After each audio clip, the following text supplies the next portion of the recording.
Facebook আৰু Instagram ব্যৱহাৰকাৰী বৰ্তমানে পৰিছে ভয়ংকৰ বিপদত এয়া চাওক আমি দেখুৱাই আছো মিডিল অসমৰ দৰ্শকসকলক কেৱল মাত্ৰ দেখুৱাই আছো এয়া হৈছে ফেসবুক ইনষ্টাগ্ৰাম বৰ্তমানে কাম নকৰা অৱস্থা হৈ পৰিছে সকলো হাহাকাৰ এজনে আনজনক ফোন কৰি জনাই আছে মোৰ ইনষ্টাগ্ৰামে কাম নকৰে ফেসবুকেও কাম নকৰে কি কৰে আপুনি লাগিলে চাওক আপোনাৰ ফেসবুকটো জাগাত আছে নে নাই হয় আমি জনাই আছো আজি হৈছে 5 মাৰ্চ আজি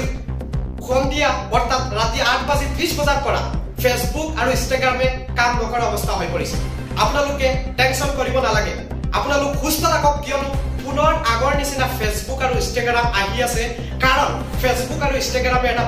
বিগ আপডেট লৈ আহি আছে আপোনালোক আৰামছে থাকক কাৰণ বৰ্তমানে মোলৈ বহুত ফোন কৰি জনাই আছে দাদা কি হ'ল ইনষ্টাগ্ৰামে কাম নকৰে ফেসবুকেও কাম নকৰে এনেদৰে বহুতে কমেন্টত বা বহুতে ফোন কৰি জনাই আছে আপোনালোক আৰামছে থাকক কিয়নো ফেসবুক আৰু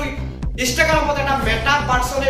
বিগ আপডেট লৈ আহি আছে গতিকে আপোনালোকৰ ফেসবুক আৰু ইনষ্টাগ্ৰাম আগৰ পুনৰ নিচিনা আপোনালোকে ব্যৱহাৰ কৰিব পাৰিব এই ভিডিঅটো যিমান পাৰে শেয়াৰ কৰিব পুনৰবাৰ জনাই আছো সকলো মিডিল অসমৰ দৰ্শকসকলক জনাই আছো এই ভিডিঅটো যিমান পাৰে আপোনালোকে শেয়াৰ কৰিব হোৱাটছআপ যদি আপোনাৰ বন্ধু বান্ধৱীৰ লগত তেতিয়া হলে সেই সকলে অলপ জানিব পাৰিব ফেসবুকে এটা নতুন আপডেট লৈ আহি আছে পুনৰবাৰ জনাই আছো লগতে ইনষ্টাগ্ৰামে এটা বিগ আপডেট লৈ আহি আছে গতিকে বৰ্তমানে আজি 5 মাৰ্চ 8:30 বজাৰ পৰা গোটেই ভাৰতবাসী তথা সকলোৰ বাবে কাম নকৰা অৱস্থা হৈ পৰিছে এয়াই আছিল যিমান পাৰে ভিডিঅটো শেয়াৰ কৰিব ধন্যবাদ